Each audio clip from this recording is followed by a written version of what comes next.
మీకుండే ఎటువంటి గ్రహ బాధలైనా గృహ బాధలైనా శాశ్వత పరిష్కారం కోసం సంప్రదించండి Srinivasa Jyothishalaya. Hi viewers, welcome to our channel. ప్రస్తుతం మనతో పాటు దాము బాలాజీ గారు సీనియర్ జర్నలిస్ట్ ఉన్నారు. వారితో ఒకసారి మాట్లాడు. సార్ నమస్కారం. సార్, పవన్ కళ్యాణ్ గారికి అండ్ బోండా ఉమ్మ గారికి వీళ్ళిద్దరికి మధ్య మాటల యుద్ధం జరిగిందంటూ ఆంధ్రజ్యోతిలో ఒక కథనం కూడా రావడం జరిగింది సార్. సో అటు టీడీపీ వర్సెస్ జనసేనగా మారిపోవడం మనం చూస్తూ వస్తున్నాం. మరి అసెంబ్లీలో అటు బోండా ఉమ్మకి పవన్ కళ్యాణ్ గారికి మధ్య ఏం జరిగింది, దేని మీద డిస్కషన్స్ వచ్చాయి? అటు చంద్రబాబు నాయుడు గారు కూడా అటు బోండా ఉమ్మ గారి పైన సీరియస్ అయ్యారని వార్తలు అయితే వస్తున్నాయి సార్. మరి దీనికి సంబంధించి వీళ్ళిద్దరి మధ్య గొడవలు ఏంటి, మరి ఇది ఎటువంటి పరిణామాలకు దారి తీయచ్చు? సో మీరేం చెప్తారు సార్?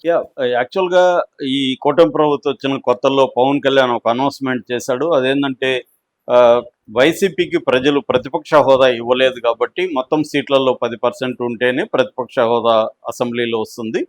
అది ప్రజలు ఇవ్వలేదు, 11 సీట్లకే పరిమితం చేశారు. కాబట్టి మేము అంటే జనసేన 21 మంది ఎమ్మెల్యేలు ఉన్నారు కాబట్టి మేము ప్రతిపక్షంగా వ్యవహరిస్తాం.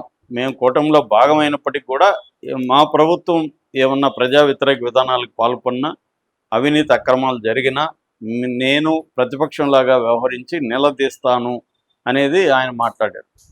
అన్నట్టుగానే ఆయన కొన్ని విషయాల్లో స్పందించాడు.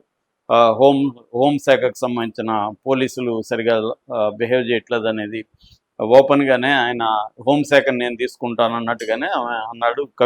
ఆమె ఎవరు, అనిత వెళ్ళి హోంశాఖ మంత్రి అనిత వెళ్ళి వంగలపూడి అంతా తనకితో మాట్లాడి ఎక్స్ప్లెనేషన్ ఇవ్వడం జరిగింది. అలాగే తిరుపతి లడ్డు విషయంలో మాట్లాడాడు. కాకినాడ బియ్యం అక్రమ రవాణాకు సంబంధించి కూడా షీట్ ద షిప్ అని అక్కడ పోయి మాట్లాడాడు. తర్వాత తిరుమలకు సంబంధించిన తిరుపతి టికెట్లు తిరుపతిలో ఇస్తున్నప్పుడు అక్కడ తొక్కిసలాట్లో 6 మంది చనిపోయినప్పుడు కూడా ఓపెన్గానే ఆయన డైరెక్ట్గా ఈఓ మీదనే ఆరోపణలు చేశాడు. సో ఇలాగ చాలా విషయాల్లో ఓపెన్గా ఈ ప్రభుత్వంలో జరుగుతున్న ప్రజా వ్యతిరేక విధానాలు కావచ్చు, లేకపోతే అబరేషన్స్ అంటారు, ఏదైనా ప్రాబ్లమ్స్ ఉన్నప్పుడు పవన్ కళ్యాణ్ మాట్లాడు. ఆ తర్వాత సైలెంట్ అయిపోయాడు పవన్ కళ్యాణ్, పెద్దగా ఎక్కడ మాట్లాడట్లేదు. పైగా పొగడ్డం మొదలుపెట్టాడు. ఇంకా 15 years కూటమిలోనే ఉంటామన్నాడు. చంద్రబాబే 20-30 ఏళ్ళు సీఎంగా ఉంటాడన్నాడు. ఇలాగ పొగడ్డం మొదలుపెట్టాడు తప్ప అనేకం జరుగుతున్నాయి. చివరికి సుగాలి ప్రీతి లాంటి దాంట్లో కూడా బాధితురాల్ని నిందించాడు తప్ప ఆయన బాధ్యత తీసుకోలేదు. అనేకం జరుగుతున్నా పవన్ కళ్యాణ్కి కనబడట్లేదా, అసలు ఈయన పనిచేస్తున్నాడా, ఈయన మంత్రేనా, ఈయన ఒక పార్టీ అధ్యక్షుడేనా అన్న డౌట్లు చాలామంది కూడా ఎక్స్ప్రెస్ చేస్తున్నారు. ఎక్స్ప్రెస్ చేసే వాళ్ళ మీద, ఈయన్ని ప్రశ్నించే వాళ్ళ మీద కూడా ఫిజికల్గా దాడులు జరుగుతున్నాయి, కేసులు కూడా పెడుతున్నారు. ఈ నేపథ్యాన్ని మనం అర్థం చేసుకుంటే నిన్న అసెంబ్లీలో జరిగింది మనకు అర్థమవుతుంది.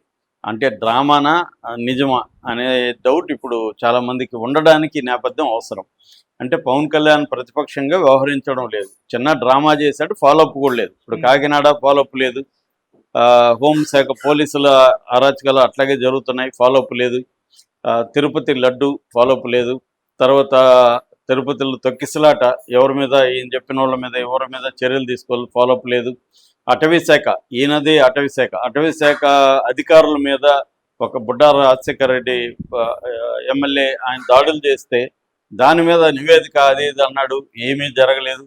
ఇలాగా పవన్ కళ్యాణ్ ఏదన్నా స్పందించినా కూడా ఫాలోఅప్ లేదు. ఊరికే ఆ రోజు డ్రామా చేయడం, సైలెంట్ అయిపోవడమే జరుగుతుంది. ఈ నేపథ్యంలో నిన్న బోండా ఉమ్మకి పవన్ కళ్యాణ్ మధ్య ఒక హీటెడ్ ఆర్గ్యుమెంట్, మాటలు మంటలని ఆంధ్రజ్యోతి రాయడం వెనక ఈ హీటెడ్ ఆర్గ్యుమెంట్ కనబడుతుంది. సో బోండా ఉమ్మ విజయవాడ వెస్ట్ ఎమ్మెల్యే, ఆయన అసెంబ్లీలో యాక్చువల్గా ఆయన డైరెక్ట్గా మాట్లాడలేదు. గుంటూరు సంబంధించిన MLA, Guntur west MLA Galla Madhavi ఒక ప్రశ్న వేసింది. ఆ ప్రశ్న ఏంటంటే, ఇక్కడ పరిశ్రమలు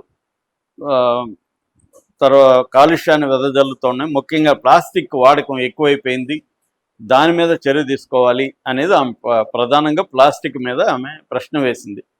దానికి అనుబంధ ప్రశ్నగా ఈ బోండా బొమ్మ ఇంకొక ప్రశ్న వేశాడు. అదేంటంటే పరిశ్రమలు కాలుష్యాన్ని తీవ్రంగా వెదజల్లుతున్నాయి అని చెప్పి ఎగ్జాంపుల్ ఇచ్చాడు. రాంకీ పరిశ్రమ వైజాగ్లో తన వ్యర్థాలన్నింటినీ సముద్రంలో వదిలిపెట్టేస్తుంది, సముద్రం కలుషితం అయిపోతుంది.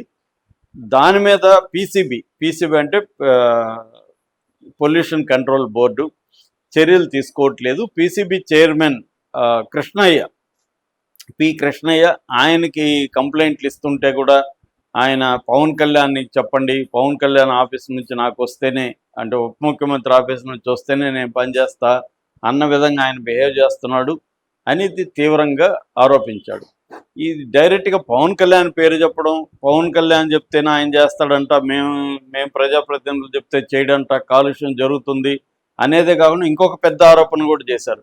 ఎవరిని ఎలా ఇన్ఫ్లుయెన్స్ చేస్తున్నారో తెలియట్లేదు అని కూడా అన్నాడు. అయోధ్య రామిరెడ్డి అనే పేరు కూడా ఎత్తాడు. ఈ రాంకీ పరిశ్రమ అయోధ్య రామిరెడ్డి ఆయన ఏ స్థాయిలో ఇన్ఫ్లుయెన్స్ చేస్తున్నాడో నాకు తెలియదు అన్నాడు. అంటే పవన్ కళ్యాణ్ అయోధ్య రామిరెడ్డి ఇన్ఫ్లుయెన్స్ చేస్తున్నట్టుగా ఇండైరెక్ట్గా మాట్లాడాడు. సో ఇది ఇప్పుడు పవన్ కళ్యాణ్ కోపం తెప్పించింది. పవన్ కళ్యాణ్ అక్కడికక్కడే గట్టిగా సమాధానం కూడా ఇచ్చాడు.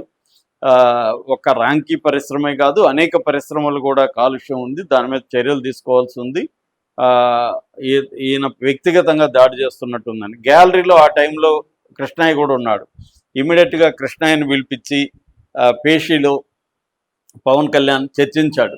పవన్ కళ్యాణ్ కృష్ణయ్య లేకపోతే వాళ్ళ టీం ఏం చెప్పారంటే, విజయవాడలో క్రెబ్స్ బయోకెమికల్స్ అనే ఒక ఫ్యాక్టరీ ఉంది, ఆ ఫ్యాక్టరీ ఇట్లా పొల్యూషన్ అది వదులుతుందని చెప్పి ఈయన ఆందోళన చేశారు, మాకు కంప్లైంట్ ఇచ్చారు, దాంతోపాటు హైకోర్టులో పిల్లు కూడా ఇచ్చారు.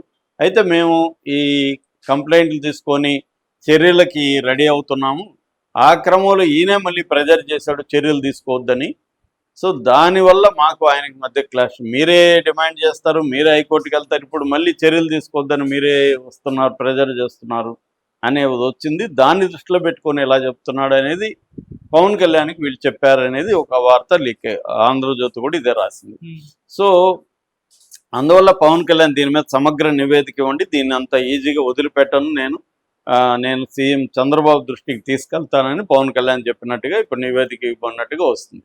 ఇదంతా డ్రామా అని వైసీపీ చెప్తుంది. ఎందుకంటే కృష్ణయ్య అక్కడే ఉండడం, ఇదంతా ముందే ప్లాన్ చేసుకొని అంటే ప్రతిపక్షం లేని లోటుని తీరుస్తున్నట్టుగా, ప్రజల సమస్యల మీద చూడు వైసీపీ తెలుగుదేశం ఎమ్మెల్యేలే ప్రతిపక్షంగా బిహేవ్ చేస్తున్నారు, నిలదీస్తున్నారు ఈ ప్రభుత్వాన్ని అని చూపించుకోవడానికి ఇదంతా డ్రామా. ఆల్రెడీ ముందుగా కృష్ణయ్యని పిలిపించుకున్నారు, అక్కడ కూర్చోబెట్టించుకున్నారు, ఇది అడిగించుకొని మళ్ళీ పవన్ కళ్యాణ్ చేసి ఇదంతా డ్రామా. ఎందుకంటే పవన్ కళ్యాణ్ ఏమీ చేయడం అనేది ఆల్రెడీ తెలిసిపోయింది. చేసేవాడైతే ఆయన శాఖ అధికారులను కొట్టిన వాళ్ళ మీద చేయాలి కదా. పైగా కొట్టిన వాళ్ళని వదిలేసి జనసేన నాయకుడిని ఏవన్గా అక్కడ చేర్చారు. దాని మీద కూడా ఏం మాట్లాడలేదు పవన్ కళ్యాణ్. అంటే క్లియర్గా పవన్ కళ్యాణ్ ఉత్తుత్తి పవన్ కళ్యాణ్ కానీ బోండా ఉమ్మ కానీ ఉత్తుత్తి డ్రామా ఆడుతున్నారనేది వైసీపీ విమర్శిస్తుంది. అంటే ఇక్కడ ఏంటంటే ప్రతిపక్షం లేనప్పుడు అసెంబ్లీలో ప్రజల సమస్యలు ఖచ్చితంగా, ప్రతిపక్షం లేనంత మాత్రాన ప్రజల సమస్యలు చర్చించకుండా ఎలా ఉంటారు? చర్చిస్తారు ఖచ్చితంగా. ఎందుకంటే ఆయా ఎమ్మెల్యేల పరిధిలో అధికారులు సరిగా పనిచేయకపోయినా ప్రధానమైన ప్రజల సమస్యల మీద వాళ్ళు అసెంబ్లీలో డిస్కషన్ తీసుకొస్తారు. ప్రతిపక్షం మాత్రమే ప్రజల సమస్యల మీద ప్రభుత్వం నిలదీయాల్సిన అవసరం లేదు, ఆయా ఎమ్మెల్యేలు కూడా నిలదీయచ్చు, తప్పులేదు. ఇప్పుడు తెలుగుదేశం మీడియా అలాగే బిహేవ్ చేస్తుంది. చాలా విషయాల్లో తెలుగుదేశం మీడియాని గట్టిగా ఇష్యూల్ని తీసుకొస్తుంది వైసీపీ మీడియా కంటే కూడా. తెలుగుదేశం మీడియాని ముఖ్యంగా ఎమ్మెల్యేల స్థాయిలో అక్కడ అవినీతి కావచ్చు, అక్రమాలు కావచ్చు, దానంతా గట్టిగా మాట్లాడుతుంది. ముఖ్యంగా ఆంధ్రజ్యోతి అయితే చాలా తీసుకొస్తుంది గట్టిగా. కాబట్టి ఇక్కడ డ్రామా అనడానికి అయితే వీల్లేదు. ఎందుకంటే ఓపెన్గా చర్చ అయితే బయటకు వచ్చింది కదా, నష్టం వాళ్ళకే కదా రేపు పొద్దున. సో పొల్యూషన్ జరుగుతుంది, ఆయన ఆపలేదని. ఈ సందర్భంగా పవన్ కళ్యాణ్ ఒక కామెంట్ కూడా వైరల్ అవుతుంది. పవన్ కళ్యాణ్ నెగిటివిటీ వచ్చింది ఆ కామెంట్. ఏంటంటే ప్లాస్టిక్లు కానీ ఇవన్నీ కానీ ఎక్కడంటే అక్కడ ప్రజలు వేస్తుంటారు, వాటన్నిటిని నేనే చంద్రబాబు పోయి తీలేం కదా అన్నాడు. సో ఇది అతి మాటలు. ఎందుకంటే మిమ్మల్ని ఎవరు తీయమన్నాడు? మిమ్మల్ని ఎవరిని తీయమన్నారా? ప్లాస్టిక్ వ్యర్థాలను ఎలా అరికట్టాలో చర్చించగలరు కానీ మేము వెళ్ళి తీలేమంటే అర్థమేమి? అంటే మేము సాల్వ్ చేయలేము, అది సాల్వ్ చేయలేమనే కదా. అంటే సాల్వ్ చేసే పరిస్థితి మీ దగ్గర లేదనే కదా. ఒక వ్యర్థాలు ఉంది, దానివల్ల ప్రజలకి నష్టం జరుగుతుంది. ప్రజలకి నష్టం జరిగే దాన్ని ఎలా ఆపాలనేది ఆలోచించాలి. ఎలా ఆపాలి? మిగతా చాలా రాష్ట్రాల్లో బ్యాన్లు ఎలా చేశారో అమలు ఎలా అవుతున్నాయి, లేకపోతే కొన్ని దేశాలు ఎలా ఉన్నాయి స్టడీ చేయడం, దాన్ని ఎలా చేయడం. ఇప్పుడు ఫర్ ఎగ్జాంపుల్ ఇక్కడ రేవంత్ రెడ్డి డ్రగ్స్ ఇష్యూ మీద ఆయన చాలా తీవ్రంగా పోరాడుతున్నాడు. సినిమా వాళ్ళందరినీ అడుగుతున్నాడు, రిక్వెస్ట్ చేస్తున్నాడు, మీరు కూడా అవేర్నెస్ క్రియేట్ చేయండి. అలాగే పవన్ కళ్యాణ్ స్వయంగా ఆయన అదే అన్నాడు రఘురామకృష్ణరాజు. మీరు ఒక స్టేట్మెంట్ ఏంటి సార్, మీ కనీసం మీ అభిమానులు చాలామంది మానుతారు, ఆ పని చేయకుండా పవన్ కళ్యాణ్ మేము పోయి ఏరాలా అంటే మిమ్మల్ని ఎవరు ఏరమన్నాడు, దాన్ని ఆపడానికి ఏం చేయాలనేది మ్యాక్సిమం చేయండి. ఎప్పుడైనా ఏ సమస్య అయినా కంప్లీట్గా సాల్వ్ కావు, కానీ సాల్వ్ అయ్యే వైపుగా ప్రయత్నాలు అనేవి నిరంతరం జరుగుతుండాలి. కంప్లీట్గా డ్రగ్ సమస్య అనేది సాల్వ్ కాదు, సిగరెట్ స్మోకింగ్ సాల్వ్ కాదు, మందు సమస్య సాల్వ్ కాదు. ఇవన్నీ ప్రభుత్వాలు చేయలేవు కంప్లీట్గా, ఎందుకంటే అవి ఇన్కమ్ మీద రకరకాలుగా ఆధారపడి ఉన్నాయి. కానీ కనీసం అవేర్నెస్ క్రియేట్ చేయడం, కొంతవరకు మన ప్రయత్నాలు మనం చేయడం అనేది చేస్తూ ఉండాలి నిరంతరం. అందుకనే నేను చాలాసార్లు చెప్తుంటా, జిగ్మంట్ బౌమన్ అనే ఒక సోషాలజిస్ట్ని న్యాయమైన సమాజం అంటే ఏందని అడిగారు ఒకరు. న్యాయమైన సమాజం అంటే తాను న్యాయమైన సమాజం కాదని గుర్తించే సమాజమే న్యాయమైన సమాజం అన్నాడు ఆయన. అంటే న్యాయమైన సమాజం అనేది సాధ్యం కాదు, కంప్లీట్గా న్యాయమైన సమాజం అనేది ఎప్పటికి కాదు, కానీ న్యాయమైన సమాజం సాధించే వైపుగా మన ప్రయాణం ఉండాలి అనేది ఆయన చెప్పింది. ఆ రకంగా ప్లాస్టిక్ నిషేధం కంప్లీట్గా సాధ్యం కాకపోవచ్చు, కానీ మ్యాక్సిమం ట్రై చేయడానికి ప్రయత్నాలు అనేవి చేయాలి కదా. అది వదిలేసి మేము ఏరాలనా అనే స్టేట్మెంట్ ఇవ్వడం అనేది ఆయనకి, పవన్ కళ్యాణ్కి నెగిటివ్ రెస్పాన్స్ క్రియేట్ అయింది. Okay, thank you so much.